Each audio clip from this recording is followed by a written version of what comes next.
रूस यूक्रेन जंग में किस तरह से यूक्रेन के साथ खड़े नजर आए तमाम यूरोपीय देश, और अब रूस के इस कदम की वजह से यूरोपीय देशों की कमर टूटती हुई नजर आ रही है। तमाम खास मेहमान हमारे साथ मौजूद हैं। मेजर जनरल अश्विनी सिवाच हमारे साथ मौजूद हैं, air vice marshal OP Tiwari हमारे साथ मौजूद हैं, जेके त्रिपाठी साहब फॉर्मर एम्बेसडर हैं, वो हमारे साथ मौजूद हैं। सिवाच साहब, सबसे पहले आपके पास आऊंगा, किस तरह से आप देखते हैं रूस के इस कदम को, क्योंकि अब इसका असर साफ तौर पर यूरोपीय मुल्कों में नजर आ रहा है। लोग सड़कों पर उतरने के लिए मजबूर हैं, महंगाई बढ़ती जा रही है, गैस की कीमतें आसमान छू रही हैं। क्या होने वाला है?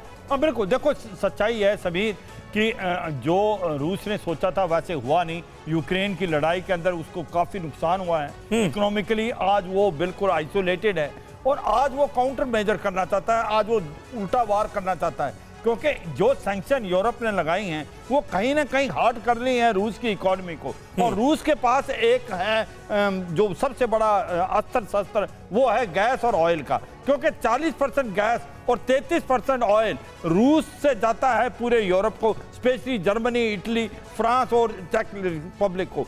अब जो उसको इतनी प्रॉब्लम आ रही है तो उसने काउंटर मेजर कर दिया कि जो गैस जिसके बगैर यूरोप नहीं रह सकता एक विंटर, उसको कट कर दिया है। एक प्रेशर तो यूरोपीय मुल्कों के पास क्या कोई और ऑप्शन नहीं है रूस के अलावा? मैं यही बताने की कोशिश कर रहा हूं। सच्चाई यह है कि अगर आप यूरोप को गैस और ऑयल चाहिए तो गैस जो है उसका कोई ऑल्टरनेटिव नहीं है। ऑयल वो ले सकता है क्योंकि ऑयल जो टैंकरों से भी आ सकता है और मिडिल ईस्ट से भी आ रहा है, अमेरिका से भी आ रहा है, पर गैस के लिए पाइपलाइन चाहिए। और गैस से जो पाइपलाइन आ रही है, नॉर्ड स्ट्रीम 1 और 2, वो रूस से आ रही है। कॉन्ट्रैक्ट साइन है, मैं ये नहीं कह रहा कॉन्ट्रैक्ट साइन है, मैं एक मिनट, उसके अंदर अगर रूस उसको कॉन्ट्रैक्ट को नहीं पूरा करता तो ये भी लीगल केस हो सकता है। मगर क्या कर रहा है रूस उसको काउंटर करने के लिए कि आपने हमारे ऊपर सैंक्शन लगाए हैं, हमारे पास स्पेयर पार्ट्स नहीं है, इसलिए हम रिपेयर नहीं कर सकते और ये गैस पाइपलाइन अनऑपरेटिव है, इनऑपरेटिव हो गई है।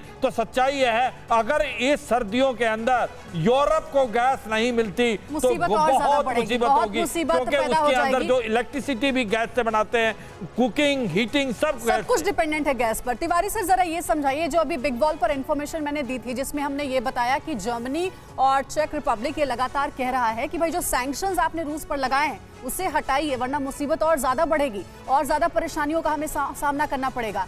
ईयू की जो इमरजेंसी मीटिंग हुई है, क्या इस बारे में सोचा जाएगा कि जो जर्मनी और चेक रिपब्लिक कह रहे हैं उसे देखते हुए सैंक्शंस अब हटाए जाएं?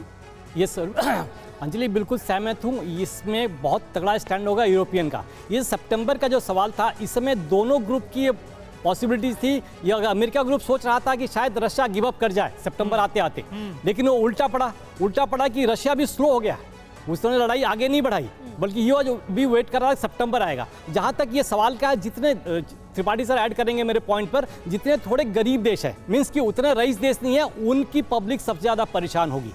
जर्मनी इसलिए परेशान है बिकॉज जर्मनी ने वो ले रखा है कि हम न्यूक्लियर अपने पावर के लिए यूज नहीं करेंगे। तो न्यूक्लियर की पूरी इंडस्ट्री जो है, पूरे लोगों की गैस सप्लाई है, गैस और उस पर डिपेंड है। तो जितनी डेवलप चेक गणराज्य में देखिए सर, हाहाकार मचा हुआ है, हजारों हजार लोग सड़कों पर हैं, नारेबाजी हो रही है। ये हाहाकार मचेगा सर, और देशों में भी मचेगा जो थोड़े गरीब देश हैं, जहां पर कि इनकी कीमत तिगुनी या चारगुनी हो जाएगी, वहां लोग पब्लिक आएंगे ही। लेकिन जैसे फ्रांस, जर्मनी, यूके जो थोड़े अच्छे देश हैं, वहां थोड़ा कम लेवल पर हो सकता है, लेकिन जर्मनी पर जरूर होगा, बिकॉज जर्मनी न्यूक्लियर पर डिपेंडेंट नहीं है, उसने अपनी फिलॉसफी न्यूक्लियर से अलग कर रखी है।